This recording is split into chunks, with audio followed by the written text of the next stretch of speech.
Welcome to Morning Musume Monday. My name is Jeremy. And I'm Jay! And this week we are reviewing the B-side to Koi no Dance Site. This is Koi wa Rock and Roll. I think this song is trying way too hard to be sexy. Koi no Dance Site has this funky Egyptian theme to it and a sexy beam for the lols. But then Koi wa Rock and Roll has this strange, almost could have been a techno pop song with these strange blips and beeps that ran through the whole thing, and it didn't really make a great complementary partner to its A-side. In all honesty, this song sounds a little bit like something from the buy menu of The Sims, just with more crack involved. This sounds like a very badly rehearsed high school performance. You know what this song sounds like? This song sounds like when you first discover that you can use an electric piano and you can be a pro at it. And so you press the little button that allows you to have like a medley playing in the background and everything sounds good because you're not actually playing it. And then you can press every single button on every single setting and you couldn't know any better that you didn't know how to play piano because it's already playing the song for you. They all sound like they have colds. The tempo change is not clever and this song is stupid.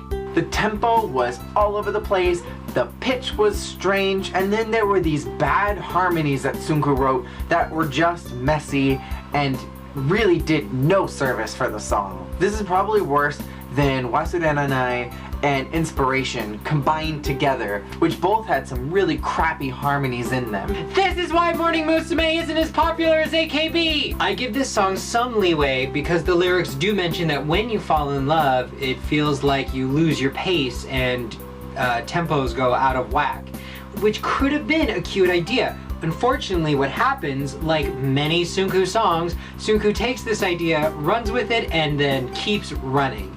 And he beats it into the ground.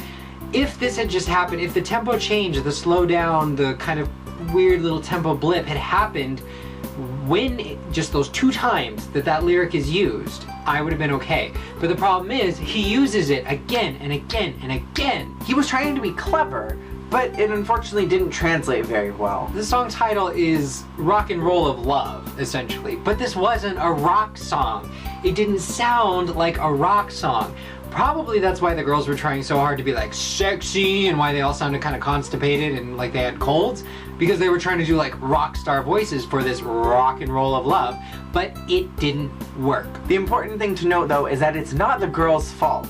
This is the fault purely on Sunku. He writes these messy, nasty, horrible sounding harmonies and tracks for these girls to sing to, and he puts them in a studio and he tells them, I want you to sing like this. It doesn't matter if it doesn't sound good in your voice or that no one in your range can sing it. This is how it's gotta be because I'm the genius, relevant master creator here and you are the pawns that are going to deliver my message to Japan. Sunku, I think, had this breakdown when he wrote Furusato that once he wrote the B-side, he just cracked in half and he didn't know what to do with his group and he just flipped out and he just wrote these horrible B-sides until the 5th generation came in, which was probably the best decision that he had made since starting the group.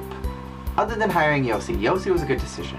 Overall, this song tried way too hard and it suffered for it. So I see what Sunku was trying to do, but he unfortunately just failed miserably with this B-side.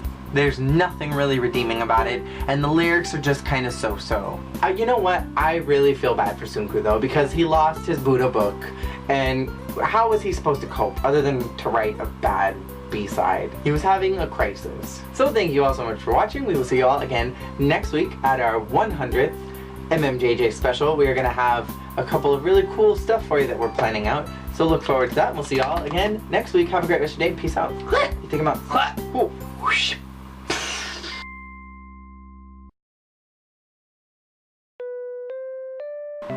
Oh, I'm just so happy that Love Machine turned out so good. And I mean, that Goto is great. She's good. She's got talent. Not a lot of titty though. When I meant I wanted a good listener, I didn't mean I wanted Dumbo. Roman! Roman! Yes? Oh, Roman! Oh god, here it comes. Oh, Roman! I could get used to this. Suka, what's wrong? Suka, you're sobbing into my... Oh, you're sobbing into my designer zebra skin pillow. Suka, do you know how much money this costs on the black market? Use your words, Suka. Use your words. Or not, that's fine too. Suka, what's the matter?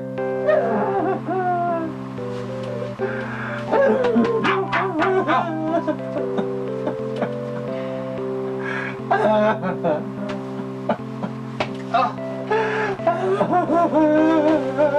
Suka! What is it? Oh!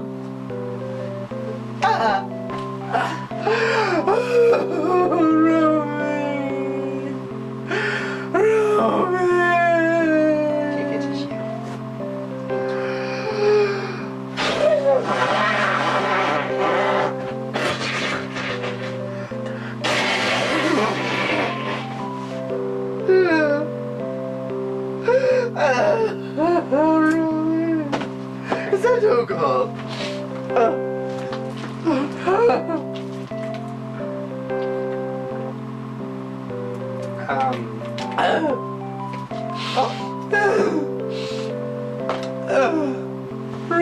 Yes, Suka. Remember when I threatened to burn all of the blue dresses? Don't.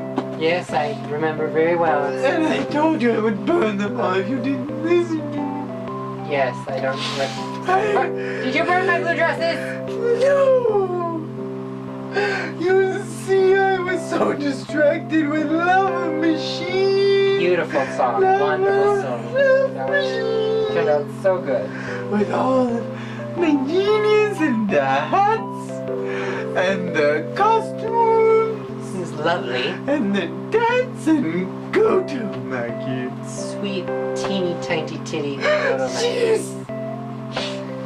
She could use some work. Teeny, tiny. Yes! But you see, I had a book from Buddha. He wrote me a book. He wrote a song. A book.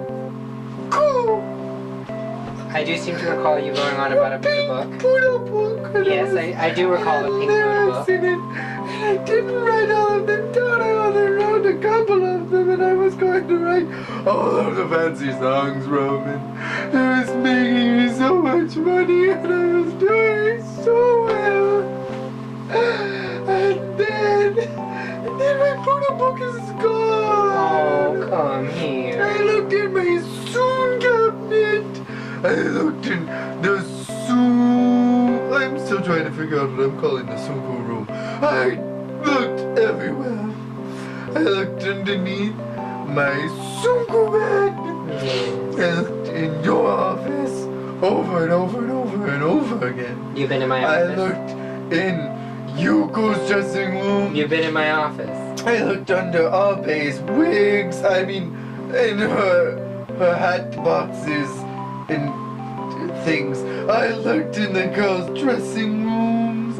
I looked in every corner of the Hella Project offices, and the Buddha book is missing, Roman. Where's the love? Where's the love? It's not here. I wrote the whole song about love and rock and roll. And I was gonna write a song about marriage. Sunku. Yes. Sunku, dear. Why don't you just wing it? Wing it. Wing it. Just let your creativity burst forth. Create your own music. You don't need the Buddha book, Sunki. You're a genius. You're relevant. You're sexy as hell. I mean it. Have you been working out, Sunku? No. I I find that am bringing surprising. in a fourth generation. They could be my starting point for some new things. New girls. New girls. I'm not. Kawai Sujinozomi, Shikarika, Yoshihitomi. I'm not sure how I feel about this. I don't know how I'm feeling about it either. But it doesn't matter, Sunko. I think you should go write all the A-sides and B-sides you can think of in that beautiful, interestingly colored haired head of yours. Oh, the crying starts again. I need another generation of girls to make me feel better. Then bring those girls in, and I will put them in the sluttiest costumes. No. Not the slutty. I will put them in the most covering costumes. Maybe I'll go up and do some other things, introduce some new groups or something. Do whatever you need Coconuts to do. Musume hasn't written anything in a while. Maybe I can introduce something with them. You know how much I hate I coconuts. love Coconuts Musume. You know how much I hate coconuts. And maybe Yoko could go off and do something on her own, some solo work or something. Sunko isn't And she old? maybe Abe can do something too. And Ida. And we'll keep Mari and the other old one for a while. A solo career for my For hobby. Abe, she'll go away, far away. Away? Away? You can't send my hobby away! Don't you send my hobby away! She's my hobby!